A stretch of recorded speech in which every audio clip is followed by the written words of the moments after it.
జీవితము కరిగిపోయిన నత్తలాగా మన జీవితం ఉంటుంది. ఈరోజు అదే వాక్యాన్ని మనము ధ్యానిస్తున్నాం. మరి కీర్తన గ్రంథము 58వ అధ్యాయము మరి 8వ వచనం మనం చదువుకుందాము. వారు కరిగిపోయిన నత్తవలే ఉందురు అని ఉంది. అంటే జీవితము కరిగిపోయిన నత్తలాగా ఉండకూడదు. మీరు ఒకవేళ అలాగ ఉంటున్నారేమో. ఒక్కసారి భూమి మీద ఉన్న ప్రతి నరుడు, దేవుని నమ్ముకున్న ప్రతి ఒక్కరూ పరిశీలించుకోవాల్సిందిగా కోరుతున్నాడు దేవుడు. నత్త ఎవరికి పోల్చాడంటే దుష్టుడికి పోల్చాడు. మరి దుష్టుడికి నత్తను పోల్చాడు. ఈ లోకంలో చాలామంది నత్త వలె ఉంటున్నారు. నత్త తన పరిధిలోనే ఉంటుంది, తన పరిధి దాటి ఉండదు, బయటికి రాదు. కొన్ని రోజులకి నత్త ఏం చేస్తుందంటే, నత్తకు చుట్టూ కవచం ఉంటుంది పెంకులాగా. ఒక్కొక్క దినాన్ని చూడండి, నత్తలో చూడండి ఆ పదార్థం ఉండదు, కరిగిపోతుంది. ఒక్కొక్క దినాన్న చనిపోతుంది. ఈరోజు చాలామంది ఈ లోకంలోనే మనం చూసుకొని, ఈ లోకమే శాశ్వతమని, ఈ లోకమేలోని జీవిస్తూ ఒక నత్తలాగా వారి జీవితాన్ని అంతం చేసుకొని నరకానికి వెళ్ళిపోయిన వాళ్ళు చాలామంది మనకు కనపడుతున్నారు. దేవుడిచ్చిన సమయము, దేవుడిచ్చిన ఆరోగ్యము, దేవుడిచ్చిన ధనము, దేవుడిచ్చిన జ్ఞానము అన్నీ దేవుడి దగ్గరే వస్తున్నాయి. అంత ఎవరి స్వాధీనంలో ఉన్నదంటే దేవుని స్వాధీనంలో పెట్టుకున్నాడు. దేవుని నుంచి మనము పొందుకుంటున్నాం.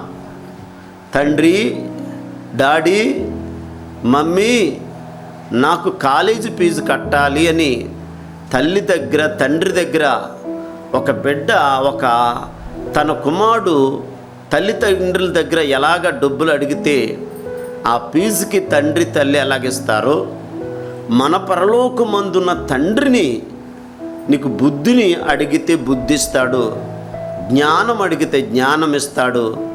ఆరోగ్యం లేదయ్యా, ఆరోగ్యాన్ని ఇయ్యయ్యా అంటే ఆరోగ్యాన్ని ఇస్తాడు, ఆశీర్వాదం ఇస్తాడు. అయ్యా, నేను ఈ లోకంలో పడిపోతున్నాను, ఈ లోకమే ఇంతవరకు శాశ్వతమని నేను జీవించాను, నేను ఈ భూమి పరిధి దాటి, నేను ఇల్లు పరిధి దాటి ముందుకు రాలేని పరిస్థితుల్లోనూ, ఆత్మీయతలో ఎదగలేని పరిస్థితుల్లోనూ నేనున్నాను.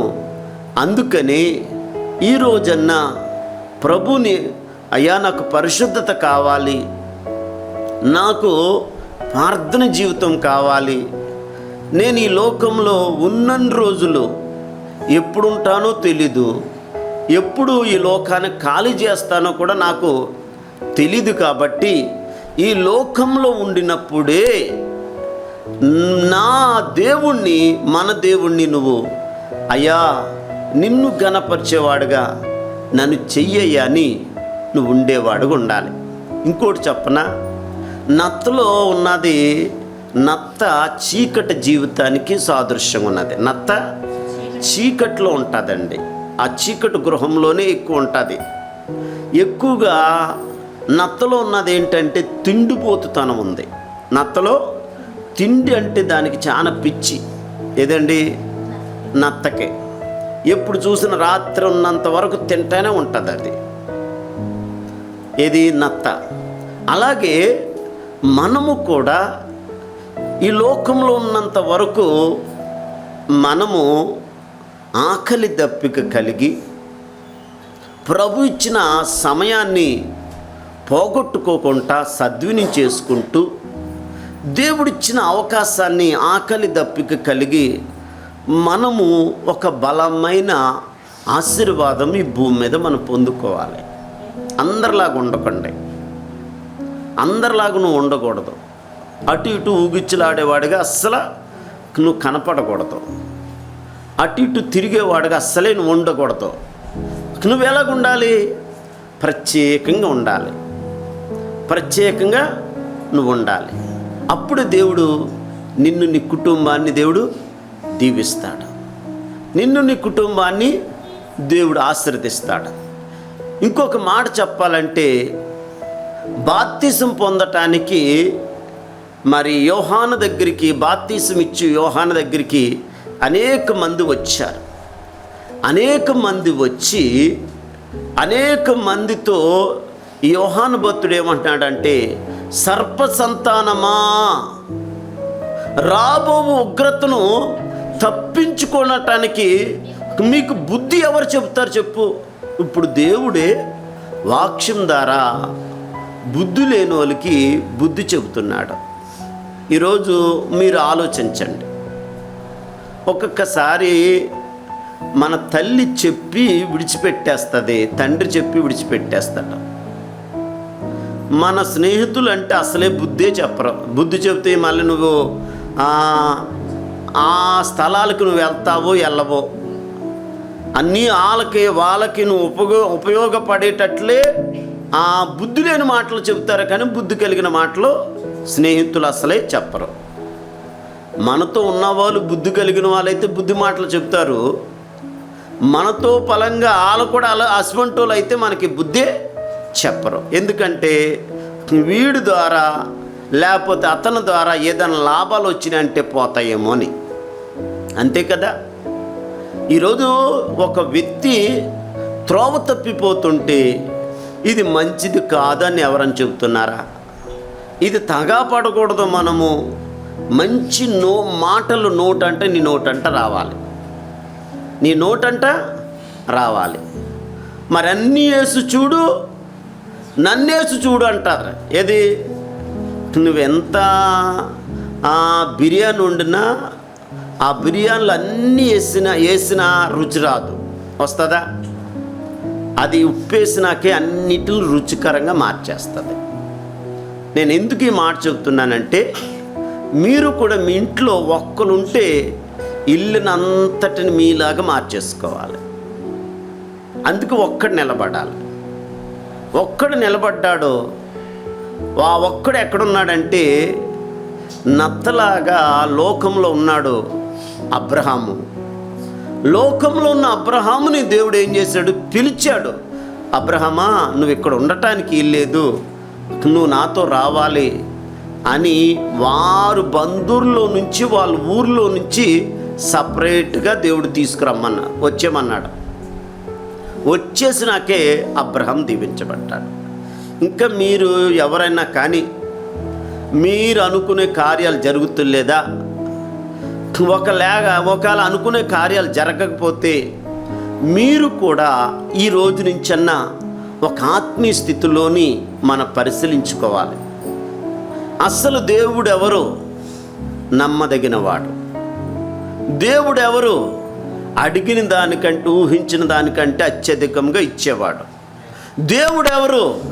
మనలాంటి పక్షపాతి కాదు. దేవుడు ఎవరు? అందరిని సమానంగా ప్రేమించేవాడు. రుజువు ఏంటంటే, ఈరోజు తెల్లారింది అందరికి సమానంగా వచ్చిందా లేదా వెలుగు?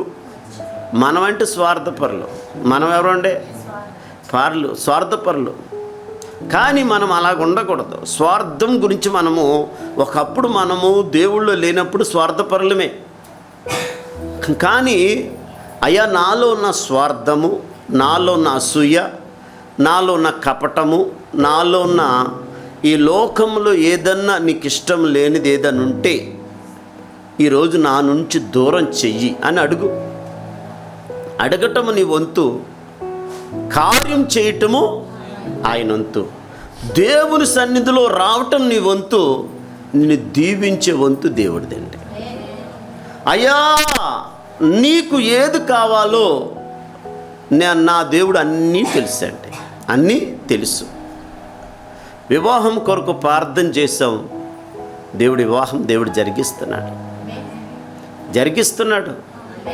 ఆమేన్. మధ్యలో ఎవరిని పెట్టాడు? అబ్రహాం వెళ్ళలేదండి. వెళ్ళాడా? అబ్రహాం ఇంట్లోనే ఉన్నాడు. అబ్రహాము దాసుడు, పెద్ద దాసుని పంపించాడు. పెద్ద దాసుడితో పలంగా దేవుడు వెళ్ళాడండి, అక్కడ కార్యం చేశాడు. మనకి కొడుకులు ఉన్నారు, కూతుర్లు ఉన్నారు, మంచి బంగారం లాంటి బిడ్డలు మనకు దేవుడిచ్చాడు. నేను అంటాను, నీకిచ్చిన బిడ్డల్ని నువ్వు దేవుళ్ళలోనే పెంచాలి. దేవుళ్ళో పెంచితే వాళ్ళు చూడండి నత్తలాగా నశించిపోరు. నత్త దేనికి సాదృశ్యం ఉన్నదంటే ఆమేన్, దుష్టునికి, పాడైపోవటానికి, నరకానికి సాదృశ్యం ఉన్నది. ఆమేన్. కొన్ని రోజులకి నత్తలో ఉన్న కవచమే మిగులుతా తప్ప ఉన్నది ఏది కూడా మిగలదు. అందుకే పరిశుద్ధాత్మ దేవుడు 11వ అధ్యాయము 30వ వచనం, లేవికాండం చదవండి. 11:30.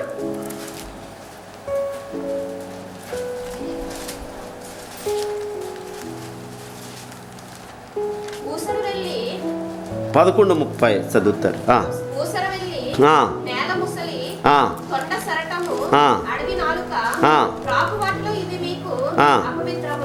ఇప్పుడు చూడండి, భూమి మీద ప్రాకు వీటిలో కొన్ని హేయముగా దేవుడించాడండి.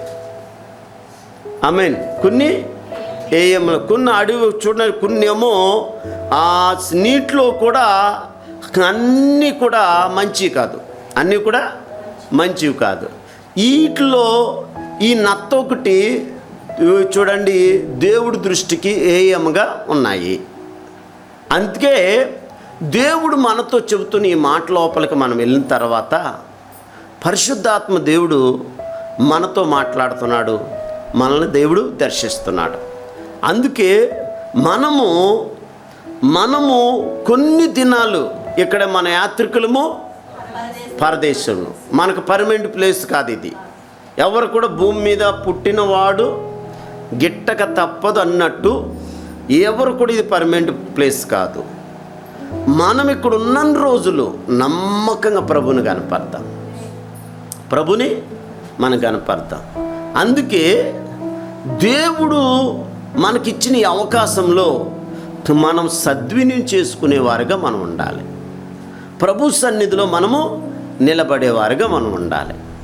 అందుకిందాక నేను చెప్పాను, బాప్తిసం ఇచ్చే యోహాను దగ్గరికి బాప్తిసం పొందటానికి వస్తున్నప్పుడు అక్కడ కొంతమందితో చెబుతున్నాడు యోహాను భక్తుడు.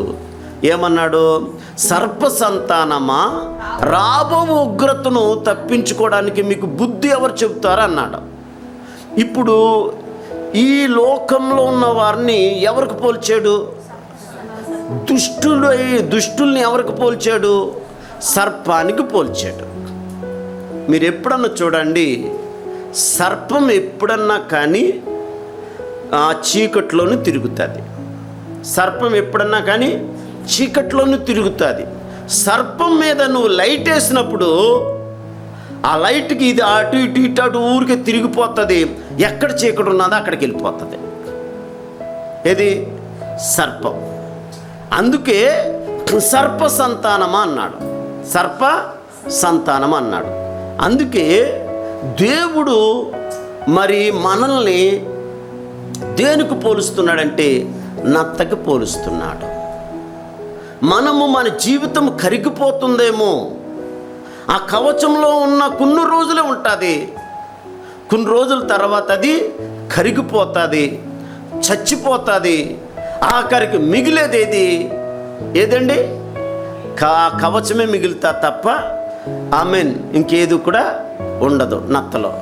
అలాగే మన జీవితము కూడా రోజు రోజు వెళ్ళిపోయి కొలిది మన జీవితం కూడా రోజు రోజు రోజు రోజు తరిగిపోతుంది. ఈ లోకంలో ఉన్న రంగులు వలయాల కానీ, ఈ లోకంలో అందమైన ఆ వలయాల మీద నువ్వు ఆధారపడకుండా, ఈ కాలుష్యంతో నిండిన ఈ లోకం వైపు నువ్వు చూడకుండా దేవుడి వైపు నువ్వు చూడాలి. దేవుడి వైపు చూస్తూ ఎప్పటికప్పుడే నువ్వు సరి చేసుకుంటూ ఉండాలి. వాక్యం ద్వారా ఎప్పటికప్పుడే ప్రార్థన ద్వారా నీ జీవితాన్ని కడుక్కుంటూ ఉండాలి. ఈ రెండు నీకు చాలా ప్రాముఖ్యమైనది. క్రైస్తవులందరికీ ఒకటి ప్రార్థన, రెండు వాక్యం. ఒక పక్షికి రెండు రెక్కలు ఎంత ప్రాముఖ్యమో అలాగే మనకు కూడా వాక్యము, ప్రార్థన అంత ప్రాముఖ్యమైనది. మన లెగ్గానే ప్రార్థన ఆ రోజు ఖచ్చితంగా మనము బైబిల్ చదవాలి. చాలామంది బైబిల్ చదువుతుల్లా. ఆమేన్. అన్నీ చదువుతాం. కానీ అన్నిట్లకంటే దేవుడు ఏం చెప్పాడు? దీవారాత్రములు ఈ వాక్యాన్ని ధ్యానించేవాడు ధన్యుడు, ఆకు వాడక తన కాలమందు ఫలమిచ్చు చెట్టు వలె ఉంటాడు. అంటే దేవుళ్ళలోనూ నువ్వు, వాక్యంలోనూ, అన్నిట్లకంటే సంఘంలోనూ నువ్వు నిలబడితే మొదట ఆమేన్ ఆకు వాడక ప్రతి కాలంలో సంవత్సరానికి ఒక్కసారి వస్తుందేమో, కొన్ని సంవత్సరానికి ఒక్కసారి ఫలాలు వస్తాయి, కొన్ని అయితే 6 నెలలకు ఒకసారి, 3 నెలలకు ఒకసారి ఫలాలు వస్తాయి. అందుకని ఇప్పుడు దేవుడు నీతో నాతో చెబుతున్నాడు ఏంటంటే, నువ్వు సంఘంలో నిలబడి వాక్యం చదువుకొని ప్రార్థన చేసుకుంటూ నువ్వు ఉంటుంటే నువ్వు ప్రతిరోజు వాడిపోయే ముఖం నీలో కనపడదు, నిగనిగలాడే ముఖం నీలో కనపడుతుంది. నిగనిగలాడే తేజస్సు నీ మీద ప్రకాశించబడుతుంది. అందుకే దేవుడు వాక్యం ఏమని చెబుతుంది అంటే, నీ జీవితంలో ప్రతిరోజు దేవుడితో గడుపుతుంటే దేవుని శక్తిని పొందుకుంటూనే ఉంటాం. అందుకే మనము దేవుళ్ళో నిలబడాలి. దేవుళ్ళో నిలబడిన తర్వాత మనము కరిగిపోయే నత్తలాగా ఉండవు, ఫలించే ఆ చెట్టు వలె ఉంటావని ప్రభు నీతో తేటగా చెబుతున్నాడు. ఎందుకు ఈరోజు ప్రభు నీతో నాతో మాట్లాడుతున్నాడంటే, నన్ను దర్శిస్తున్నాడంటే, మనము పాడు చేసే లక్షణాలు సాతానుడు మనలో ఉన్నాయి. పాడు చేసే లక్షణాలు మనలో ఉన్నాయి. ఇంకొక మాట చెప్తున్నాను. ఇదేం కాలము? వర్షాకాలంలో ఎక్కడ చూసినా గడ్డి మొలుస్తూనే ఉంటుంది. దేంట్లోని భూమిలోంచి గడ్డి మొలుస్తూ ఉంటుంది. మీరు ఆ గడ్డిని చెక్కేసేయండి. చెక్కేసిన తర్వాత మరలా కొన్ని రోజులకి గడ్డి వచ్చేస్తుంది. ఎప్పటికప్పుడే నువ్వు వాక్యం ద్వారా, ఆమేన్, ప్రార్థన ద్వారా సంఘంలో నిలబడుతుంటే నీకు మొలిచే రకరకాల ఆలోచనలు దుష్టుడు నీలోంచి తీసుకొస్తాడట. ఆమేన్. ఇప్పుడు ఈ శరీరము కరెక్ట్ అని ఎవరు కూడా అనుకోవద్దండి. ప్రతి మానవుడు పాపాత్ముడే అని ఉంది. ప్రతి మానవుడికి నీతి లేదు, ప్రతి మానవుడికి పరిశుద్ధత లేదు. అలాగే భూమిలో గడ్డి మొలిసినట్లు సాతానుడు మన లోపలికి వచ్చి మనల్ని రకరకాల ఆలోచనల చేత పాడు చేస్తూ సంఘానికి దూరం చేసేస్తాడు. మనల్ని దూరం చేస్తాడు. అందుకనే మొదట నువ్వు సంఘంలో నిలబడాలి, రెండోది ప్రార్థన చేయాలి, వాక్యం చదువుకుంటూ ఉండాలి. అందుకే సంఘంలో స్తంభంలాగా నిలబడితే నీకొచ్చి ఎలాంటి శోధన అన్నా కానీ దేవుడే జయించేటట్లు దేవుడు చేస్తాడు. అందుకే నిన్ను సంఘంలో ఉండకుండా దుష్టుడు ఏం చేస్తాడంటే, వాడు వలలేస్తాడు, ఆ గేలాలేస్తాడు, ఉచ్చిలేస్తాడు, ఆఖరికి వలేసేస్తాడు. ఎందుకు ఈ మాట చెబుతున్నానంటే, చిన్న కుమారుడు, ఒక తండ్రికి 2 కుమారులు మనం చూసాం.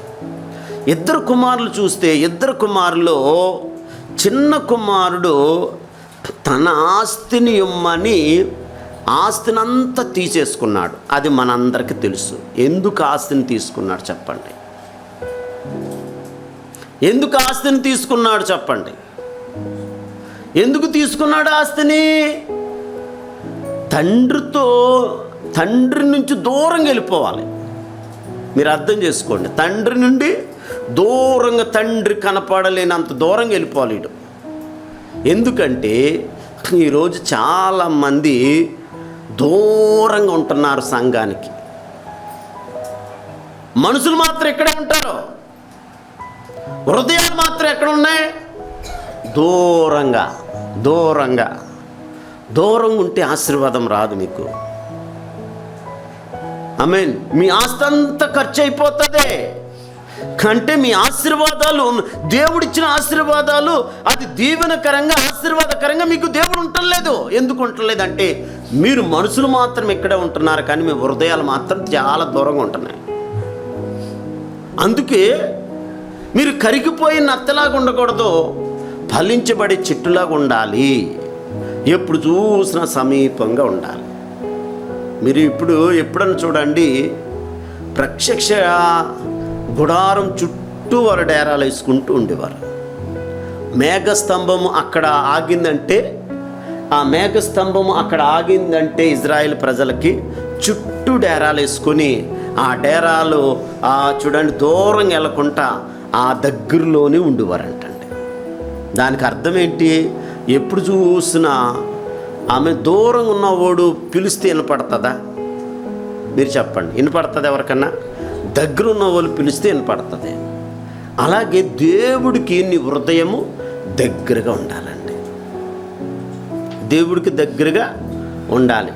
అందుకే అందరి శిష్యుల కంటే దేవుణ్ణి ఎక్కువగా ప్రేమించిన శిష్యుడు ఎవరంటే యోహాను. మీరు ఎప్పుడన్నా ఆ పటాల్లో చూసినప్పుడు, ఎప్పుడు చూసినా ఈ యోహాను దేవుని రొమ్మును ఆనుకునేటట్టు కనపడుతుంది మనకి. అంటే అంత దగ్గరగా ఉండేటట్టు ఉండేవాడు. ఆఖరికి ఎప్పుడు వరకు ఉన్నాడు ఇతడు? ఆమేన్. ఎప్పుడు వరకు ఉన్నాడంటే భూమి మీద దేవుడు ఉన్నంత వరకు యేసయ్య ఉన్నప్పుడు ఉన్నాడు. దేవుడు కూడా ఈ భూమి నుంచి వెళ్ళిపోయిన తర్వాత ఇతని భక్తి ఇంకా దగ్గరికి అయిపోయిందంటండి. అందరితో ఒక రీతిలో దేవుడు ఈ పరిశుద్ధ గ్రంథాన్ని ఒక రకంగా రాపిస్తే, భవిష్యత్ అంతా జరగబోయేది ఎలాగుంటుందో లాస్ట్ గ్రంథం ప్రకటన గ్రంథము ఎక్కువగా ప్రేమించి ఆ దేవుని రొమ్మును ఆనుకునే వ్యక్తిగా ఉన్న ఈ యోహాను చేతని ప్రకటన గ్రంథం రాపించాడు. చూడండి. ఆమేన్. నేను అంటాను, నువ్వు దేవునికి ఆనుకుని ఉంటే, దేవుడి మీద నువ్వు ఆధారపడుతూ ఉంటే, దేవుని సంఘంలో నిలబడుతుంటే, ఆమేన్, నేను అంటాను, నీ కూతురు పెళ్ళి ఆయనే చేస్తాడు, నీ కొడుకు పెళ్ళి ఆయనే చేస్తాడు, నీకు ఉద్యోగం ఆయనే ఇస్తాడు, నీ వ్యాపారం అభివృద్ధి చూస్తా, నీ పనుల్ని దేవుడు దీవిస్తాడు, నీ వడ్డీలు ఎంత అప్పు ఉందో అప్పులన్నీ ఆయనే తీసేస్తాడు, సమస్యలు కూడా ఆయనే తొలగిస్తాడు. అన్ని పోను నీ దేవుడు మిగిలినంత దేవుడు సమృద్ధి దేవుడు నీకు ఇస్తాడు. ఆమేన్. అబ్రహాం జీవితంలో మిగిలి ఉందా లేదా? ఇస్సాకు జీవితంలో మిగిలి ఉందా లేదా? ఇస్సాకు ఎందుకు దీవించబడ్డాడంటే తండ్రి చెప్పింది చేశాడు. ఎవరండి? కూర్చోండివాడు, లెగు అంటే లేచేవాడు. మూడోది, బలిపీఠం దగ్గరికి వెళ్ళినప్పుడు తీసుకుని వెళ్ళిపోయాడు అబ్రహాము. తీసుకెళ్ళిపోయిన తర్వాత మోరియా పర్వతం పైకి ఎక్కిన తర్వాత, నాన్న మరి బలిపీఠానికి కట్లున్నాయి, కత్తి ఉంది, నిప్పు ఉంది, మరి అన్నీ ఉన్నాయి, బలి పశువేది అని అడిగాడు. అప్పుడు అన్నాడు, దేవుడే బలి పశువుని సిద్ధం చేసుకున్నాడని చెప్పి, అప్పుడు ఆ బలి పశువు బలిపీఠం కట్టేసిన తర్వాత నిన్నే దేవుడు బలిగా అడిగాడు. అలాగ నిలబడిపోయాడు. తండ్రి చెబుతుంటే నిలబడిపోయాడండి. ఇప్పుడు తండ్రి ఒక దెబ్బ ఆ చెంప మీద కొడుతుంటే రెండో దెబ్బ ఎవరు కొడుతున్నారు? కుమారులు కొడుతున్నారు. మన పెంపకం ఎలాగుంది? మనకి ఇచ్చాడు, బంగారు లాంటి కుమారులను ఇచ్చాడు, బంగారు లాంటి కుమార్తెలు ఇచ్చాడు. అందుకే నేను అంటాను, వాడిని మన బిడ్డలు మనం ఏం చేయాలి? బెత్తమాడండి, బెత్తమాడాలి. మనం పరిశీలించాలి. పరిశీలించకపోతే రేపొద్దున నీ కొడుకుని అడగడం, నీ కూతుర్ని అడగడం, నీ భార్యని అడగడం, యజమానుడు నువ్వు, యజమానురాలు నువ్వు. ఆమేన్. అడగడా? అంత అడుగుతాడు దేవుడు. ఏదో చూసిపోయేవాడు దేవుడు కాదండి. ఆమేన్. అందుకే మీకు ఇంకొక మాటలో నేను చెబుతున్నాను. ఇప్పుడు కరిగిపోయిన వ్యక్తిలా లేడు. ఎవరండి? అబ్రహాం కరిగిపోయిన వ్యక్తిలాగా లేడు. ఇప్పుడు ఎలాగున్నాడు? ఫలించబడుతున్నాడు, అభివృద్ధి పొందుతున్నాడు. ఇత్తడితో చూడండి ఎలాగున్నాడు తెలుసా? ఇత్తడు కరిగిపోయేవాడుగా, సమయాన్ని వ్యర్థం చేసుకునే వ్యక్తిగా నత్తలాగా లేడు. అక్కడే ఉండిపోయిన వాడు లేడు. చీకట్లో జీవించిన నత్తలా లేడు. తిండిపోతుడుగా చూడండి నత్తలా లేడు. నిలబడేవాడుగా ఉన్నాడు. ఎవరో? అబ్రహాం. అందుకు ఇప్పుడు మీరు జాగ్రత్త ఆలకిద్దాము. ఇత్తను బట్టి దేవుడు ఏం చేశాడు? ఇస్సాకును దేవుడు దీవించాడు. అందుకే రెండోది, ఇప్పుడు ఒక దినాన్న పెరిగి పెద్దవాడైపోయి ఆ తర్వాత ఏం జరిగిందంటే, ఇస్సాకు దగ్గరికి దేవుడు వచ్చి, ఇస్సాకు, నేను నిన్ను బట్టి కాదు, నీ తండ్రి అయిన అబ్రహామును బట్టి నేను నిన్ను దీవిస్తున్నాను.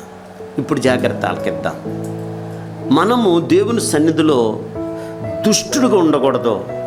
దుష్టుల లక్షణాలు ఎలా ఉంటాయో ఇప్పుడు మనం రండి.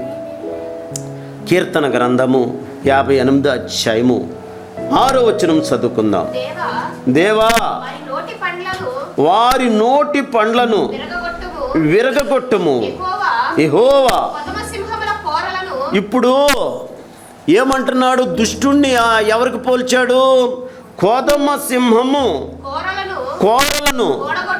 చూడండి, దుష్టుడు కోదమ సింహము కోరలు లేని వాడిగా ఉన్నాడు.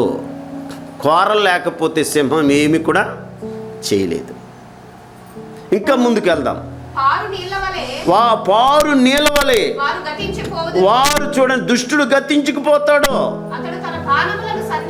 అతడు తన బాణములు సంధింపగా తునాతునకలైపోతాయి. వారు కరిగిపోయిన నత్తవలే ఉందురు. ఇంకా ముందుకెళ్దాం. సూర్యుని చూడని గర్భస్రావణ వలె ఉండును. ఆమేన్. ఇక్కడ దేవుడు నీతో నాతో మాట్లాడుతున్నాడు, నిన్ను నన్ను దర్శిస్తున్నాడు. అందుకే మనము అలాగా ఉండకూడదు. ఆమేన్. దుష్టుడికి అన్నీ పోల్చాడు. మనం ఎప్పటికప్పుడే సరి చేసుకోవాలి, ఎప్పటికప్పుడే మనం నిలబడాలి.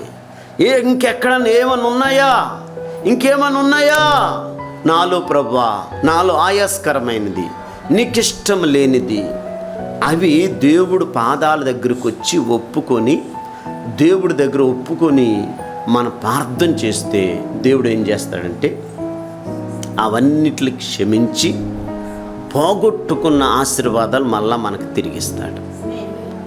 తిరిగి మనకిస్తాడు. 40 రోజులు అయిపోయిందిలే అన్నట్టు కాదు. 40 రోజులు ఎందుకు ఉపవాసం ఉన్నావు తెలుసా? నీ ఆత్మీయ జీవితము ఎప్పుడు ఉండేటట్టు కాదు. ఈ సంవత్సరము ఇంకా ఉన్నతంగా ఉండాలని ఈ ఉపవాసాలు. అందుకే ఎప్పుడు ఉన్నట్టు కాదు, పోగొట్టుకునేవారు కాదు. పోగొట్టుకున్న ఆస్తి ఏది? ఆస్తి. ఆమేన్. ఏది ఆస్తి? ప్రార్థన అనేది ఒక ఆస్తి, పరిశుద్ధత అనేది ఒక ఆస్తి, ప్రేమ అనేది ఒక ఆస్తి, సాత్వికము, వినయం, విధేయత, భయము, భక్తి, ఇవన్నీ మనం పొందుకోవాలి. అందుకే దేవుని సన్నిధిలో మనం నిలబడే వారిగా మనం ఉండాలని ప్రభు కోరుకుంటున్నాడు.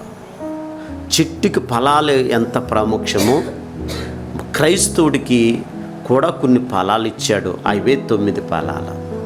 ఆమేన్.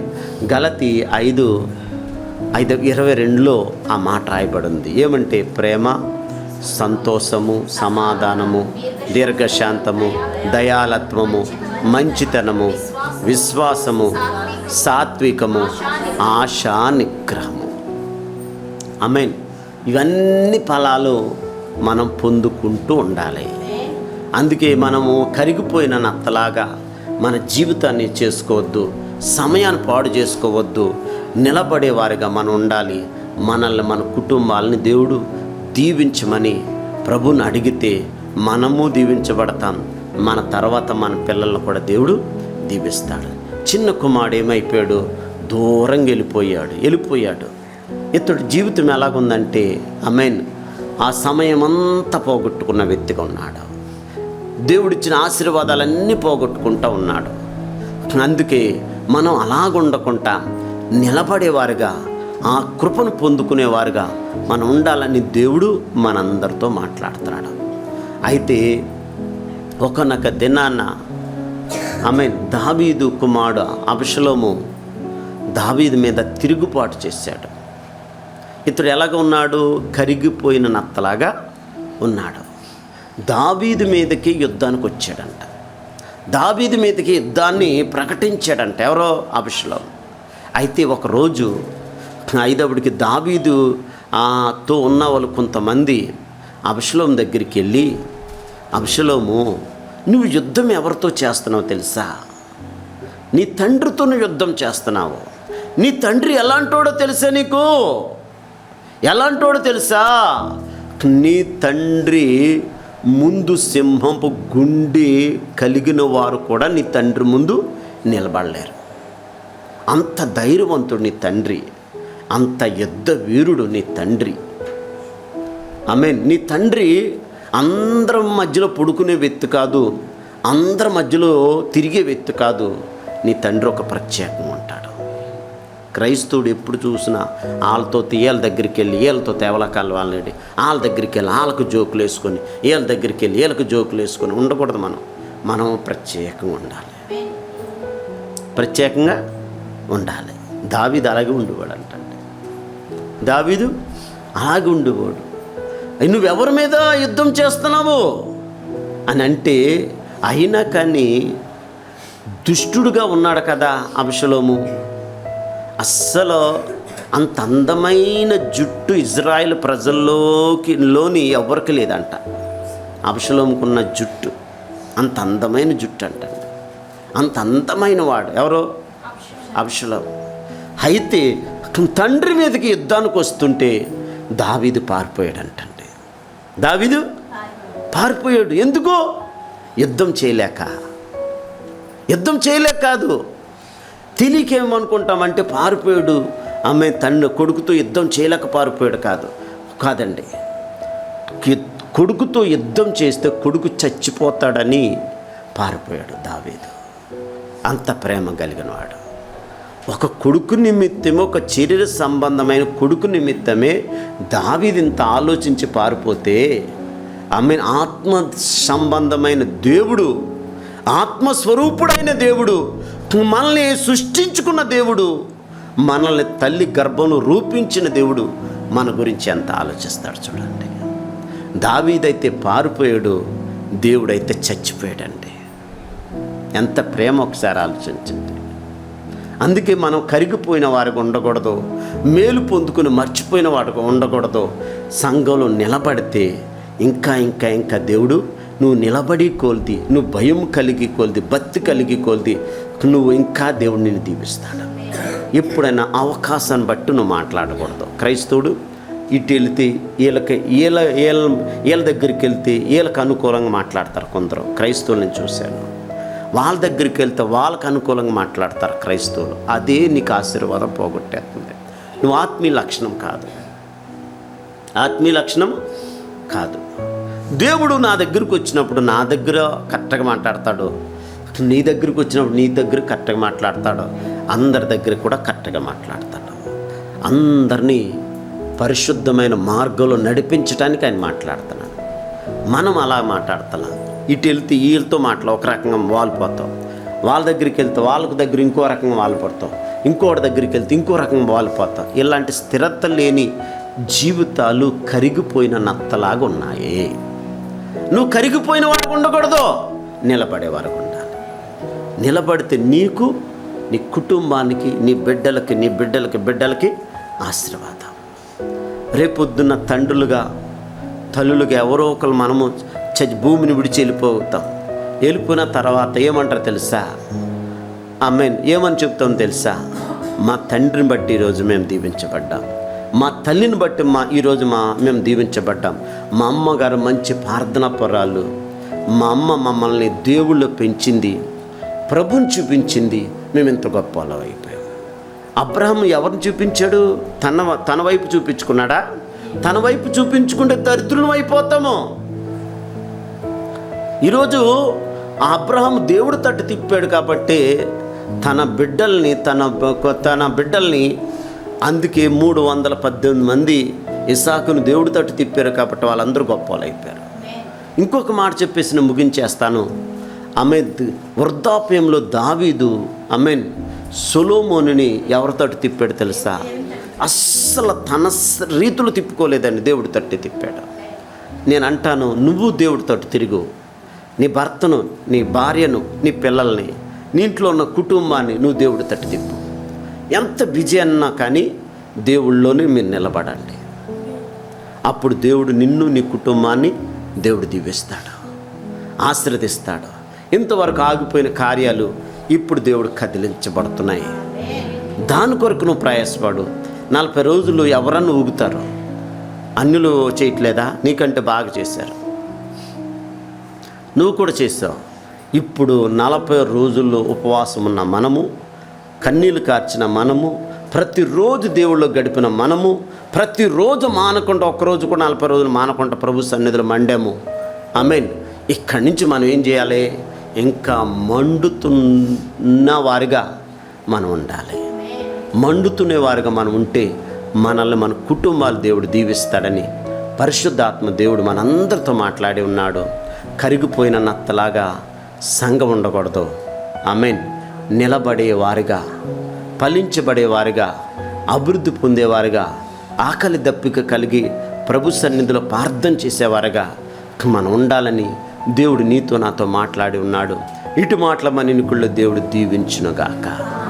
ప్రార్థన చేద్దాం, కళ్ళు మూద్దాం, తల్ల ఉంచుదాం. పరిశుద్ధాత్ముడా, నాతో మాతో మీరు మాట్లాడారు. మానవ స్వరం మరుగుపరిచారు నాయన, దైవ స్వరం మీరు మాకు వినిపించారు.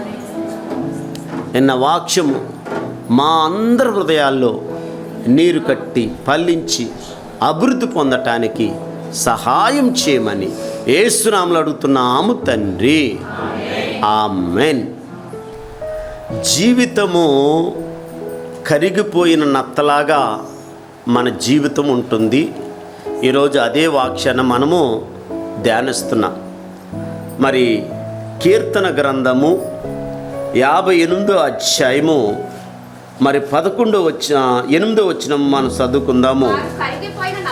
వారు కరిగిపోయిన నత్తవలే ఉందురు అని ఉంది. అంటే జీవితము కరిగిపోయిన నత్తలాగా ఉండకూడదు. మీరు ఒకవేళ అలాగ ఉంటున్నారేమో. ఒక్కసారి భూమి మీద ఉన్న ప్రతి నరుడు, దేవుని నమ్ముకున్న ప్రతి ఒక్కరూ పరిశీలించుకోవాల్సిందిగా కోరుతున్నాడు దేవుడు. నత్త ఎవరికి పోల్చాడంటే దుష్టుడికి పోల్చాడు. మరి దుష్టుడికి నత్తను పోల్చాడు. ఈ లోకంలో చాలామంది నత్త వలె ఉంటున్నారు. నత్త తన పరిధిలోనే ఉంటుంది, తన పరిధి దాటి ఉండదు, బయటికి రాదు. కొన్ని రోజులకి నత్త ఏం చేస్తుందంటే, నత్తకి చుట్టూ కవచం ఉంటుంది పెంకులాగా. ఒకనొక దినాన్ని చూడండి, నత్తలో చూడండి ఆ పదార్థం ఉండదు, కరిగిపోతుంది. ఒకనొక దినాన్న చనిపోతుంది. ఈరోజు చాలామంది ఈ లోకంలోనే మనం చూసుకొని, ఈ లోకమే శాశ్వతమని, ఈ లోకమేలోని జీవిస్తూ ఒక నత్తలాగా వారి జీవితాన్ని అంతం చేసుకొని నరకానికి వెళ్ళిపోయిన వాళ్ళు చాలామంది మనకు కనపడుతున్నారు. దేవుడిచ్చిన సమయము, దేవుడిచ్చిన ఆరోగ్యము, దేవుడిచ్చిన ధనము, దేవుడిచ్చిన జ్ఞానము అన్నీ దేవుడి దగ్గరే వస్తున్నాయి. అంత ఎవరి స్వాధీనంలో ఉన్నదంటే దేవుని స్వాధీనంలో పెట్టుకున్నాడు. దేవుని నుంచి మనము పొందుకుంటున్నాం. తండ్రి, డాడీ, మమ్మీ, నాకు కాలేజీ ఫీజు కట్టాలి అని తల్లి దగ్గర తండ్రి దగ్గర ఒక బిడ్డ తన కుమారుడు తల్లిదండ్రుల దగ్గర ఎలాగ డబ్బులు అడిగితే ఆ ఫీజుకి తండ్రి తల్లి ఎలాగిస్తారో మన పరలోకమందున్న తండ్రిని నీకు బుద్ధిని అడిగితే బుద్ధిస్తాడు, జ్ఞానం అడిగితే జ్ఞానం ఇస్తాడు, ఆరోగ్యం లేదయ్యా ఆరోగ్యాన్ని ఇయ్యయ్యా అంటే ఆరోగ్యాన్ని ఇస్తాడు, ఆశీర్వాదం ఇస్తాడు. అయ్యా నేను ఈ లోకంలో పడిపోతున్నాను, ఈ లోకమే ఇంతవరకు శాశ్వతమని నేను జీవించాను, నేను ఈ భూమి పరిధి దాటి నేను ఇల్లు పరిధి దాటి ముందుకు రాలేని పరిస్థితుల్లోనూ ఆత్మీయతలో ఎదగలేని పరిస్థితుల్లోనూ నేనున్నాను. అందుకని ఈరోజన్నా ప్రభుని అయ్యా నాకు పరిశుద్ధత కావాలి, నాకు ప్రార్థన జీవితం కావాలి, నేను ఈ లోకంలో ఉన్నన్ని రోజులు ఎప్పుడుంటానో తెలీదు, ఎప్పుడు ఈ లోకాన్ని ఖాళీ చేస్తానో కూడా నాకు తెలీదు. కాబట్టి ఈ లోకంలో ఉండినప్పుడే నా దేవుణ్ణి మన దేవుణ్ణి నువ్వు అయ్యా నిన్ను ఘనపరిచేవాడుగా నన్ను చెయ్యయ్యా అని నువ్వు ఉండేవాడుగా ఉండాలి. ఇంకోటి చెప్పనా, నత్తలో ఉన్నది నత్త చీకటి జీవితానికి సాదృశ్యంగా ఉన్నది. నత్త చీకట్లో ఉంటుందండి, ఆ చీకటి గృహంలోనే ఎక్కువ ఉంటుంది. ఎక్కువగా నత్తలో ఉన్నది ఏంటంటే తిండిపోతుతనం ఉంది. నత్తలో తిండి అంటే దానికి చాలా పిచ్చి. ఏదండి నత్తకే ఎప్పుడు చూసిన రాత్రి ఉన్నంత వరకు తింటానే ఉంటుంది అది. ఏది నత్త. అలాగే మనము కూడా ఈ లోకంలో ఉన్నంత వరకు మనము ఆకలి దప్పిక కలిగి ప్రభు ఇచ్చిన సమయాన్ని పోగొట్టుకోకుండా సద్వినియోగం చేసుకుంటూ దేవుడిచ్చిన అవకాశాన్ని ఆకలి దప్పిక కలిగి మనము ఒక బలమైన ఆశీర్వాదం ఈ భూమి మీద మనం పొందుకోవాలి. అందరిలాగా ఉండకండి, అందరిలాగా నువ్వు ఉండకూడదు. అటు ఇటు ఊగిచ్చులాడేవాడిగా అస్సలు నువ్వు కనపడకూడదు, అటు ఇటు తిరిగేవాడిగా అస్సలే నువ్వు ఉండకూడదు. నువ్వు ఎలాగ ఉండాలి? ప్రత్యేకంగా ఉండాలి, ప్రత్యేకంగా నువ్వు ఉండాలి. అప్పుడు దేవుడు నిన్ను నీ కుటుంబాన్ని దేవుడు దీవిస్తాడు, నిన్ను నీ కుటుంబాన్ని దేవుడు ఆశీర్వదిస్తాడు. ఇంకొక మాట చెప్పాలంటే బాప్తిసం పొందటానికి మరి యోహాను దగ్గరికి, బాప్తిసం ఇచ్చి యోహాను దగ్గరికి అనేక మంది వచ్చారు. అనేక మంది వచ్చి అనేక మందితో యోహాను భక్తుడు ఏమంటున్నాడంటే, సర్ప సంతానమా, రాబో ఉగ్రతను తప్పించుకోనటానికి మీకు బుద్ధి ఎవరు చెబుతారు చెప్పు. ఇప్పుడు దేవుడే వాక్యం ద్వారా బుద్ధి లేని వాళ్ళకి బుద్ధి చెబుతున్నాడు.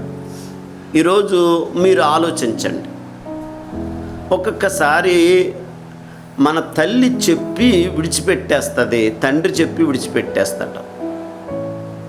మన స్నేహితులు అంటే అసలే బుద్ధే చెప్పరు. బుద్ధి చెబితే మళ్ళీ నువ్వు ఆ స్థలాలకు నువ్వు వెళ్తావో వెళ్ళవో, అన్నీ వాళ్ళకి నువ్వు ఉపయోగపడేటట్లే ఆ బుద్ధి లేని మాటలు చెబుతారు, కానీ బుద్ధి కలిగిన మాటలు స్నేహితులు అసలే చెప్పరు. మనతో ఉన్నవాళ్ళు బుద్ధి కలిగిన వాళ్ళైతే బుద్ధి మాటలు చెప్తారు, మనతో పలంగా వాళ్ళు కూడా అలా అస్వంటోళ్ళు అయితే మనకి బుద్ధే చెప్పరు. ఎందుకంటే వీడి ద్వారా లేకపోతే అతని ద్వారా ఏదైనా లాభాలు వచ్చినాయంటే పోతాయేమో అని. అంతే కదా. ఈరోజు ఒక వ్యక్తి త్రోవ తప్పిపోతుంటే ఇది మంచిది కాదని ఎవరని చెబుతున్నారా? ఇది తగా పడకూడదు. మనము మంచి మాటలు నోటంటే నీ నోటంట రావాలి, నీ నోటంట రావాలి. మరి అన్నీ వేసు చూడు, నన్నేసు చూడు అంటారు. ఏది నువ్వెంత బిర్యానీ వండినా ఆ బిర్యానీలు అన్నీ వేసినా రుచి రాదు, వస్తుందా? అది ఉప్పేసినాకే అన్నిటిని రుచికరంగా మార్చేస్తుంది. నేను ఎందుకు ఈ మాట చెబుతున్నానంటే, మీరు కూడా మీ ఇంట్లో ఒక్కరుంటే ఇల్లునంతటిని మీలాగా మార్చేసుకోవాలి. అందుకు ఒక్కడు నిలబడాలి. ఒక్కడు నిలబడ్డాడో ఆ ఒక్కడు ఎక్కడున్నాడంటే, నత్తలాగా లోకంలో ఉన్నాడు అబ్రహాము. లోకంలో ఉన్న అబ్రహాముని దేవుడు ఏం చేశాడు? పిలిచాడు. అబ్రహమా, నువ్వు ఇక్కడ ఉండటానికి ఇల్లేదు, నువ్వు నాతో రావాలి అని వారు బంధువుల్లో నుంచి, వాళ్ళ ఊర్లో నుంచి సపరేట్గా దేవుడు వచ్చేమన్నాడు. వచ్చేసినాకే అబ్రహాం దీవించబడ్డాడు. ఇంకా మీరు ఎవరైనా కానీ మీరు అనుకునే కార్యాలు జరుగుతులేదా, ఒకవేళ అనుకునే కార్యాలు జరగకపోతే మీరు కూడా ఈ రోజు నుంచన్నా ఒక ఆత్మీయ స్థితిలోని మనం పరిశీలించుకోవాలి. అసలు దేవుడెవరు? నమ్మదగినవాడు. దేవుడెవరు? అడిగిన దానికంటే, ఊహించిన దానికంటే అత్యధికంగా ఇచ్చేవాడు. దేవుడెవరు? మనలాంటి పక్షపాతి కాదు. దేవుడెవరు? అందరిని సమానంగా ప్రేమించేవాడు. రుజువు ఏంటంటే, ఈరోజు తెల్లారింది అందరికీ సమానంగా వచ్చిందా లేదా వెలుగు? మనమంటే స్వార్థపరులు. మనం ఎవరంటే స్వార్థపరులు. కానీ మనం అలాగ ఉండకూడదు. స్వార్థం గురించి ఒకప్పుడు దేవుళ్ళు లేనప్పుడు స్వార్థపరులమే. కానీ అయ్యా, నాలో ఉన్న స్వార్థము, నాలో ఉన్న అసూయ, నాలో ఉన్న కపటము, నాలో ఉన్న ఈ లోకంలో ఏదన్నా నీకు ఇష్టం లేనిది ఏదన్నా ఉంటే ఈరోజు నా నుంచి దూరం చెయ్యి అని అడుగు. అడగటము నీ వంతు, కార్యం చేయటము ఆయన వంతు. దేవుని సన్నిధిలో రావటం నీ వంతు, నిన్ను దీవించే వంతు దేవుడిదండి. అయ్యా, నీకు ఏది కావాలో నా దేవుడు అన్నీ తెలుసండి, అన్నీ తెలుసు. వివాహం కొరకు ప్రార్థన చేసాం, వివాహం దేవుడు జరిగిస్తున్నాడు. ఆమేన్. మధ్యలో ఎవరిని పెట్టాడు? అబ్రహాం వెళ్ళలేదండి. వెళ్ళాడా? అబ్రహాం ఇంట్లోనే ఉన్నాడు. అబ్రహాము దాసుడు, పెద్ద దాసుని పంపించాడు. పెద్ద దాసుడితో పలంగా దేవుడు వెళ్ళాడండి, అక్కడ కార్యం చేశాడు. మనకి కొడుకులు ఉన్నారు, కూతుర్లు ఉన్నారు, మంచి బంగారం లాంటి బిడ్డలు మనకు దేవుడు ఇచ్చాడు. నేను అంటాను, నీకిచ్చిన బిడ్డల్ని నువ్వు దేవుళ్ళలోనే పెంచాలి. దేవుళ్ళో పెంచితే వాళ్ళు చూడండి నత్తలాగా నశించిపోరు. నత్త దేనికి సాదృశ్యం ఉన్నదంటే, ఆమేన్, దుష్టునికి, పాడైపోవటానికి, నరకానికి సాదృశ్యం ఉన్నది. ఆమేన్. కొన్ని రోజులకి నత్తలో ఉన్న కవచమే మిగులుతా తప్ప ఉన్నదేది కూడా మిగలదు. అందుకే పరిశుద్ధాత్మ దేవుడు 11వ అధ్యాయము 30వ వచనం, లేవికాండం చదవండి. 11:30.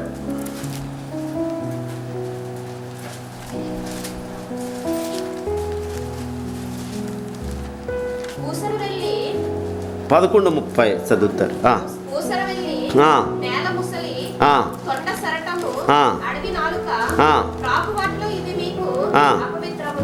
ఇప్పుడు చూడండి, భూమి మీద ప్రాకు వీటిలో కొన్ని హేయముగా దేవుడించాడంటే. ఆమేన్. కొన్ని హేయములు, కొన్ని అడవి చూడండి, కొన్ని ఏమో ఆ నీటిలో కూడా అన్నీ కూడా మంచివి కాదు, అన్నీ కూడా మంచివి కాదు. వీటిలో ఈ నత్త ఒకటి చూడండి దేవుడి దృష్టికి హేయముగా ఉన్నాయి. అందుకే దేవుడు మనతో చెబుతున్న ఈ మాట లోపలికి మనం వెళ్ళిన తర్వాత పరిశుద్ధాత్మ దేవుడు మనతో మాట్లాడుతున్నాడు, మనల్ని దేవుడు దర్శిస్తున్నాడు. అందుకే మనము కొన్ని దినాలు ఇక్కడ మన యాత్రికులము పరదేశంలో, మనకు పర్మనెంట్ ప్లేస్ కాదు ఇది. ఎవరు కూడా భూమి మీద పుట్టినవాడు గిట్టక తప్పదు అన్నట్టు ఎవరు కూడా ఇది పర్మనెంట్ ప్లేస్ కాదు. మనం ఇక్కడ ఉన్న రోజులు నమ్మకంగా ప్రభువుని కనపడతాం. ప్రభుని మనం కనపడతాం. అందుకే దేవుడు మనకిచ్చిన ఈ అవకాశంలో మనం సద్వినియోగం చేసుకునేవారుగా మనం ఉండాలి. ప్రభు సన్నిధిలో మనము నిలబడేవారుగా మనం ఉండాలి. అందుకే ఇందాక నేను చెప్పాను, బాప్తిసం ఇచ్చే యోహాను దగ్గరికి బాప్తిసం పొందటానికి వస్తున్నప్పుడు అక్కడ కొంతమందితో చెబుతున్నాడు యోహాను భక్తుడు.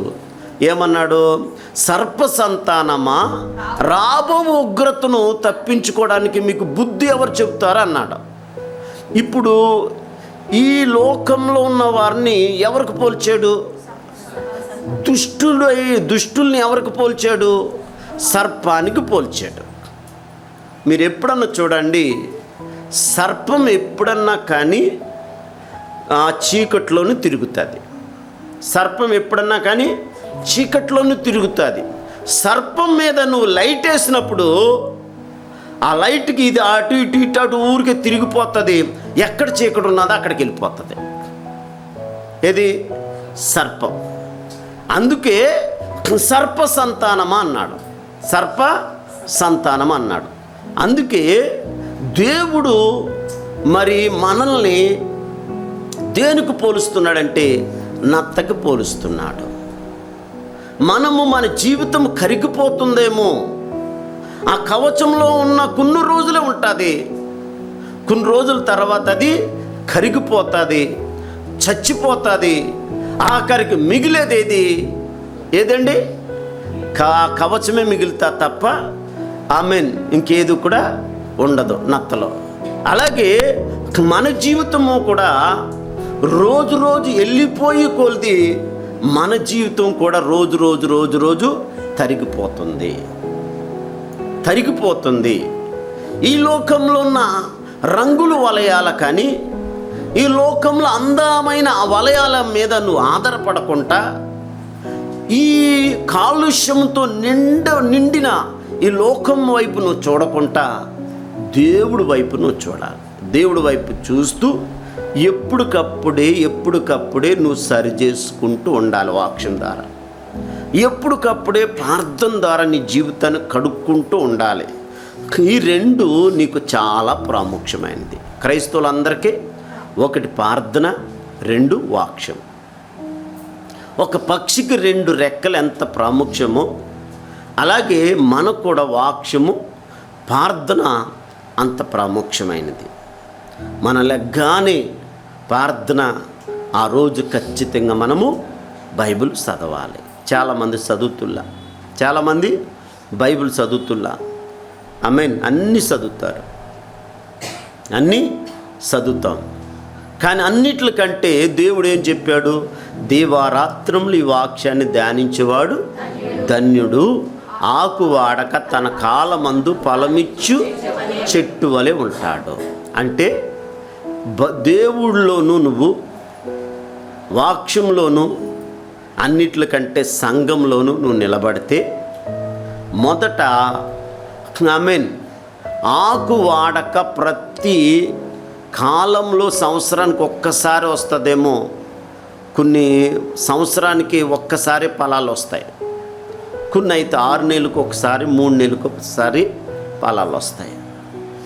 అందుకని ఇప్పుడు దేవుడు నాతో చెబుతున్నాడు ఏంటంటే, నువ్వు సంఘంలో నిలబడి వాక్యం చదువుకొని ప్రార్థన చేసుకుంటూ నువ్వు ఉంటుంటే నువ్వు ప్రతిరోజు వాడిపోయే ముఖం నీలో కనపడదు, నిగనిగలాడే ముఖం నీలో కనపడుతుంది. నిగనిగలాడే తేజస్సు నీ మీద ప్రకాశించబడుతుంది. అందుకే దేవుడు వాక్యం ఏమని చెబుతుంది అంటే, నీ జీవితంలో ప్రతిరోజు దేవుడితో గడుపుతుంటే దేవుని శక్తిని పొందుకుంటూనే ఉంటాం. అందుకే మనము దేవుళ్ళో నిలబడాలి. దేవుళ్ళో నిలబడిన తర్వాత మనము కరిగిపోయే నత్తలాగా ఉండవు, ఫలించే ఆ చెట్టు వలె ఉంటావని ప్రభు నీతో తేటగా చెబుతున్నాడు. ఎందుకు ఈరోజు ప్రభు నాతో మాట్లాడుతున్నాడంటే, నన్ను దర్శిస్తున్నాడంటే, మనము పాడు చేసే లక్షణాలు సాతానుడు మనలో ఉన్నాయి. పాడు చేసే లక్షణాలు మనలో ఉన్నాయి. ఇంకొక మాట చెప్తున్నాను, ఇదేం కాలము? వర్షాకాలం. వర్షాకాలంలో ఎక్కడ చూసినా గడ్డి మొలుస్తూనే ఉంటుంది. దేంట్లోని భూమిలోంచి గడ్డి మొలుస్తూ ఉంటుంది. మీరు ఆ గడ్డిని చెక్కేసేయండి. చెక్కేసిన తర్వాత మరలా కొన్ని రోజులకి గడ్డి వచ్చేస్తుంది. ఎప్పటికప్పుడే నువ్వు వాక్యం ద్వారా ఆమేన్ ప్రార్థన ద్వారా సంఘంలో నిలబడుతుంటే నీకు మొలిచే రకరకాల ఆలోచనలు దుష్టుడు నీలోంచి తీసుకొస్తాడట. ఆమేన్. ఇప్పుడు ఈ శరీరము కరెక్ట్ అని ఎవడు కూడా కరెక్ట్ అని ఎవరు కూడా అనుకోవద్దండి. ప్రతి మానవుడు పాపాత్ముడే అని ఉంది. ప్రతి మానవుడికి నీతి లేదు. ప్రతి మానవుడికి పరిశుద్ధత లేదు. అలాగే భూమిలో గడ్డి మొలిసినట్లు సాతానుడు మన లోపలికి వచ్చి మనల్ని రకరకాల ఆలోచనల చేత పాడు చేస్తూ సంఘానికి దూరం చేసేస్తాడు. సంఘానికి మనల్ని దూరం చేస్తాడు. అందుకనే మొదట నువ్వు సంఘంలో నిలబడాలి. రెండోది ప్రార్థన చేయాలి, వాక్యం చదువుకుంటూ ఉండాలి. అందుకే సంఘంలో స్తంభంలాగా నిలబడితే నీకొచ్చి ఎలాంటి శోధనన్నా కానీ దేవుడే జయించేటట్లు దేవుడు చేస్తాడు. అందుకే నిన్ను సంఘంలో ఉండకుండా దుష్టుడు ఏం చేస్తాడండి? వాడు వలలేస్తాడు, ఆ గేలాలేస్తాడు, ఉచ్చిలేస్తాడు, ఆఖరికి వలేసేస్తాడు. ఎందుకు ఈ మాట చెబుతున్నానంటే, చిన్న కుమారుడు ఒక తండ్రికి ఇద్దరు కుమారులు మనం చూసాం. ఇద్దరు కుమారులు చూస్తే ఇద్దరు కుమారులో చిన్న కుమారుడు తన ఆస్తిని ఇమ్మని ఆస్తినంతా తీసేసుకున్నాడు. అది మనందరికీ తెలుసు. ఎందుకు ఆస్తిని తీసుకున్నాడు చెప్పండి? ఎందుకు ఆస్తిని తీసుకున్నాడు చెప్పండి? ఎందుకు తీసుకున్నాడు ఆస్తిని? తండ్రి నుంచి దూరంగా వెళ్ళిపోవాలి. మీరు అర్థం చేసుకోండి. తండ్రి నుండి దూరంగా, తండ్రి కనపడలేనంత దూరంగా వెళ్ళిపోవాలి వీడు. ఎందుకంటే ఈరోజు చాలామంది దూరంగా ఉంటున్నారు సంఘానికి. మనుషులు మాత్రం ఎక్కడే ఉంటారు, హృదయాలు మాత్రం ఎక్కడ ఉన్నాయి? దూరంగా ఉంటే ఆశీర్వాదం రాదు మీకు. ఆమేన్. మీ ఆస్తి అంతా ఖర్చు అయిపోతుంది. అంటే మీ ఆశీర్వాదాలు, దేవుడిచ్చిన ఆశీర్వాదాలు, అది దీవెనకరంగా ఆశీర్వాదకరంగా మీకు దేవుడు ఉండలేదు. ఎందుకు ఉండలేదంటే మీరు మనుషులు మాత్రం ఇక్కడే ఉంటున్నారు, కానీ మీ హృదయాలు మాత్రం చాలా దూరంగా ఉంటున్నాయి. అందుకే మీరు కరిగిపోయి నత్తలాగా ఉండకూడదు, ఫలించబడే చెట్టులాగా ఉండాలి. ఎప్పుడు చూసినా సమీపంగా ఉండాలి. మీరు ఎప్పుడన్నా చూడండి, ప్రత్యక్ష గుడారం చుట్టూ వారు డేరాలు వేసుకుంటూ ఉండేవారు. మేఘస్తంభము అక్కడ ఆగిందంటే, ఇజ్రాయెల్ ప్రజలకి చుట్టూ డేరాలు వేసుకొని ఆ డేరాలు చూడండి దూరంగా వెళ్ళకుండా ఆ దగ్గరలోనే ఉండేవారంటండి. దానికి అర్థం ఏంటి? ఎప్పుడు చూసినా ఆమె దూరంగా ఉన్నవాడు పిలిస్తే వినపడుతుందా? మీరు చెప్పండి, వినపడుతుంది ఎవరికన్నా? దగ్గర ఉన్న వాళ్ళు పిలిస్తే వినపడుతుంది. అలాగే దేవుడికి నీ హృదయము దగ్గరగా ఉండాలండి. దేవుడికి దగ్గరగా ఉండాలి. అందుకే అందరి శిష్యుల కంటే దేవుణ్ణి ఎక్కువగా ప్రేమించిన శిష్యుడు ఎవరంటే యోహాను. మీరు ఎప్పుడన్నా ఆ పటాల్లో చూసినప్పుడు, ఎప్పుడు చూసినా ఈ యోహాను దేవుని రొమ్మును ఆనుకునేటట్టు కనపడుతుంది మనకి. అంటే అంత దగ్గరగా ఉండేటట్టు ఉండేవాడు. ఆఖరికి ఎప్పుడు వరకు ఉన్నాడు ఇతడు? ఆమేన్. ఎప్పుడు వరకు ఉన్నాడంటే భూమి మీద దేవుడు ఉన్నంత వరకు, యేసయ్య ఉన్నప్పుడు ఉన్నాడు. దేవుడు కూడా ఈ భూమి నుంచి వెళ్ళిపోయిన తర్వాత ఇతని భక్తి ఇంకా దగ్గరికి అయిపోయిందంటండి. అందరితో ఒక రీతిలో దేవుడు ఈ పరిశుద్ధ గ్రంథాన్ని ఒక రకంగా రాపిస్తే, భవిష్యత్ అంతా జరగబోయేది ఎలాగుంటుందో లాస్ట్ గ్రంథం, ప్రకటన గ్రంథము ఎక్కువగా ప్రేమించి ఆ దేవుని రొమ్మును ఆనుకునే వ్యక్తిగా ఉన్న ఈ యోహాను చేతని ప్రకటన గ్రంథం రాపించాడు. చూడండి, ఆమేన్. నేను అంటాను, నువ్వు దేవునికి ఆనుకుని ఉంటే, దేవుడి మీద నువ్వు ఆధారపడుతూ ఉంటే, దేవుని సంఘంలో నిలబడుతుంటే, ఆమేన్, నేను అంటాను, నీ కూతురు పెళ్ళి ఆయనే చేస్తాడు, నీ కొడుకు పెళ్ళి ఆయనే చేస్తాడు, నీకు ఉద్యోగం ఆయనే ఇస్తాడు, నీ వ్యాపారం అభివృద్ధి చూస్తా, నీ పనుల్ని దేవుడు దీవిస్తాడు, నీ వడ్డీలు ఎంత అప్పు ఉందో అప్పులన్నీ ఆయనే తీసేస్తాడు, సమస్యలు కూడా ఆయనే తొలగిస్తాడు, అన్ని పోను నీ దేవుడు మిగిలినంత దేవుడు సమృద్ధి దేవునికి ఇస్తాడు. ఆమేన్. అబ్రహాం జీవితంలో మిగిలి ఉందా లేదా? ఇస్సాకు జీవితంలో మిగిలి ఉందా లేదా? ఇస్సాకు ఎందుకు దీవించబడ్డాడంటే తండ్రి చెప్పింది చేశాడు. ఎవరండి? కూర్చో, కూర్చుండేవాడు, లెగు అంటే లేచేవాడు.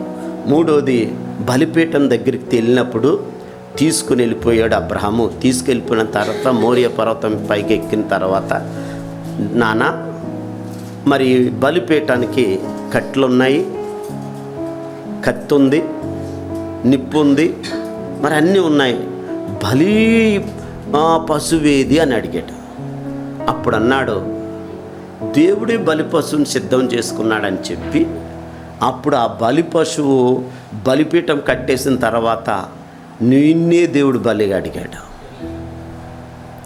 అలాగ నిలబడిపోయాడు. తండ్రి చంపుతుంటే నిలబడిపోయాడండి. ఇప్పుడు తండ్రి ఒక దెబ్బ ఆ చెంప మీద కొడుతుంటే రెండో దెబ్బ ఎవరు కొడుతున్నారు?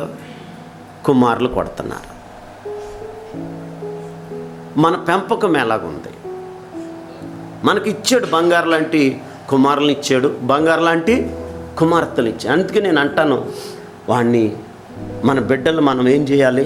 బెత్తమాడండి, బెత్తమాడాలి. మనం పరిశీలించాలి. పరిశీలించకపోతే నీ రేపొద్దున నీ కొడుకుని అడగడం, నీ కూతుర్ని అడగడం, నీ భార్యని అడగడం, యజమానుడు నువ్వు, యజమానురాలు నువ్వు, ఆమేన్, అడగడా? అంత అడుగుతాడు దేవుడు. ఏదో చూసి చూసిపోయేవాడు దేవుడు కాదండి. ఆమేన్. అందుకే మీకు ఇంకొక మాటలో నేను చెప్తున్నాను, ఇప్పుడు కరిగిపోయిన వ్యక్తిలా లేడు. ఎవరండి? అబ్రహాం కరిగిపోయిన వ్యక్తిలాగా లేడు. ఇప్పుడు ఎలాగున్నాడు? ఫలించబడుతున్నాడు, అభివృద్ధి పొందుతున్నాడు.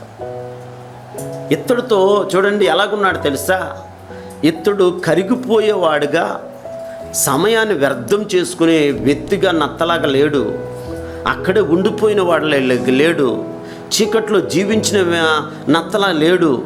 తిండిపోతుడుగా చూడండి నత్తలా లేడు.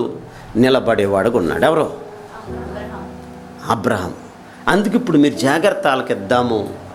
ఇత్తను బట్టి దేవుడు ఏం చేశాడు? ఆమేన్. ఇస్సాకును దేవుడు దీవించాడు. అందుకే రెండోది, ఇప్పుడు ఒక దినాన్న పెరిగి పెద్దవాడైపోయి ఆ తర్వాత ఏం జరిగిందంటే, ఇస్సాకు దగ్గరికి దేవుడు వచ్చి, ఇస్సాకు, నేను నిన్ను బట్టి కాదు, నీ తండ్రి అయిన అబ్రహామును బట్టి నేను నిన్ను దీవిస్తున్నాను. ఇప్పుడు జాగ్రత్త ఆలకిద్దాం. మనము దేవుని సన్నిధిలో దుష్టుడుగా ఉండకూడదు. దుష్టుల లక్షణాలు ఎలా ఉంటాయో ఇప్పుడు మనం రండి. కీర్తన గ్రంథము 58వ అధ్యాయము 6వ వచనం చదువుకుందాం. దేవా, వారి నోటి పండ్లను విరగగొట్టుము, యెహోవా. ఇప్పుడు ఏమంటున్నాడు? దుష్టుణ్ణి ఎవరికి పోల్చాడు? కోదమ సింహము కోరలను. చూడండి, దుష్టుడు కోదమ సింహము కోరలు లేని వాడిగా ఉన్నాడు. కోరలు లేకపోతే సింహం ఏమి కూడా చేయలేదు. ఇంకా ముందుకెళ్దాం. పారు నీళ్ళ వలె వారు, చూడండి, దుష్టుడు గతించుకుపోతాడు. అతడు తన బాణములు సంధింపగా తునాతునకలైపోతాయి. వారు కరిగిపోయిన నత్తవలే ఉందురు. ఇంకా ముందుకెళ్దాం. సూర్యుని చూడని గర్భస్రావణ వలె ఉండును. ఆమేన్. ఇక్కడ దేవుడు నీతో నాతో మాట్లాడుతున్నాడు, నిన్ను నన్ను దర్శిస్తున్నాడు. అందుకే మనము అలాగా ఉండకూడదు. ఆమేన్. దుష్టుడికి అన్నీ పోల్చాడు. మనం ఎప్పటికప్పుడే సరి చేసుకోవాలి, ఎప్పటికప్పుడే మనం నిలబడాలి. ఇంకెక్కడన్నా ఇంకేమన్నా ఉన్నాయా నాలో ప్రభువా, నాలో ఆయాస్కరమైనది, నీకిష్టం లేనిది, అవి దేవుడు పాదాల దగ్గరకు వచ్చి ఒప్పుకొని, దేవుడి దగ్గర ఒప్పుకొని మనం ప్రార్థన చేస్తే దేవుడు ఏం చేస్తాడంటే అవన్నిటిని క్షమించి పోగొట్టుకున్న ఆశీర్వాదాలు మళ్ళా మనకు తిరిగిస్తాడు, మళ్ళా తిరిగి మనకిస్తాడు. 40 రోజులు అయిపోయిందిలే అన్నట్టు కాదు. 40 రోజులు ఎందుకు ఉపవాసం ఉన్నావు తెలుసా? నీ ఆత్మీయ జీవితము ఎప్పుడు ఉండేటట్టు కాదు. ఈ సంవత్సరము ఇంకా ఉన్నతంగా ఉండాలని ఈ ఉపవాసాలు. అందుకే ఎప్పుడు ఉన్నట్టు కాదు, పోగొట్టుకునేవారు కాదు. పోగొట్టుకున్న ఆస్తి ఏది? ఆస్తి. ఆమేన్. ఏది ఆస్తి? ప్రార్థన అనేది ఒక ఆస్తి, పరిశుద్ధత అనేది ఒక ఆస్తి, ప్రేమ అనేది ఒక ఆస్తి, సాత్వికము, వినయం, విధేయత, భయము, భక్తి, ఇవన్నీ మనం పొందుకోవాలి. అందుకే దేవుని సన్నిధిలో మనం నిలబడే వారిగా మనం ఉండాలని ప్రభు కోరుకున్నాడు. చెట్టుకి ఫలాలు ఎంత ప్రాముఖ్యమో క్రైస్తవుడికి కూడా కొన్ని ఫలాలు ఇచ్చాడు. అవే 9 ఫలాలు. ఆమేన్. గలతీ 5:22లో ఆ మాట రాయబడింది. ఏమంటే ప్రేమ, సంతోషము, సమాధానము, దీర్ఘశాంతము, దయాలత్వము, మంచితనము, విశ్వాసము, సాత్వికము, ఆశా నిగ్రహము. ఆమేన్. ఇవన్నీ ఫలాలు మనం పొందుకుంటూ ఉండాలి. అందుకే మనము కరిగిపోయిన నత్తలాగా మన జీవితాన్ని చేసుకోవద్దు, సమయాన్ని పాడు చేసుకోవద్దు. నిలబడేవారిగా మనం ఉండాలి. మనల్ని, మన కుటుంబాలని దేవుడు దీవించమని ప్రభువుని అడిగితే మనము దీవించబడతాం. మన తర్వాత మన పిల్లలను కూడా దేవుడు దీవిస్తాడు. చిన్న కుమారుడు ఏమైపోయాడు? దూరంగా వెళ్ళిపోయాడు. ఇతడు జీవితం ఎలాగుందంటే ఆమేన్, ఆ సమయమంతా పోగొట్టుకున్న వ్యక్తిగా ఉన్నాడు. దేవుడిచ్చిన ఆశీర్వాదాలన్నీ పోగొట్టుకుంటూ ఉన్నాడు.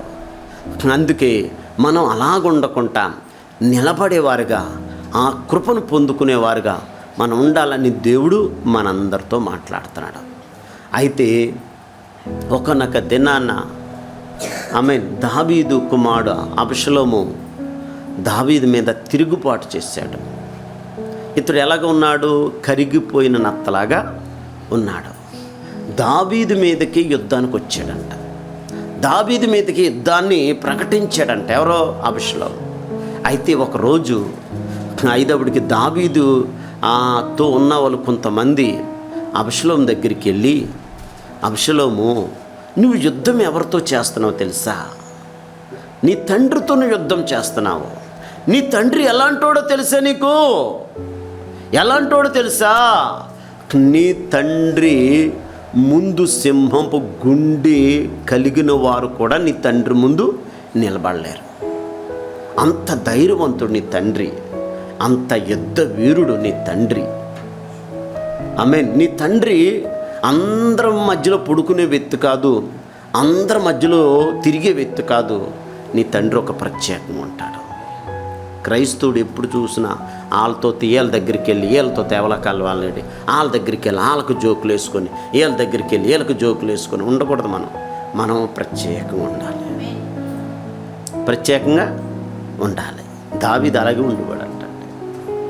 దావీదు అలాగే ఉండిపోయాడు.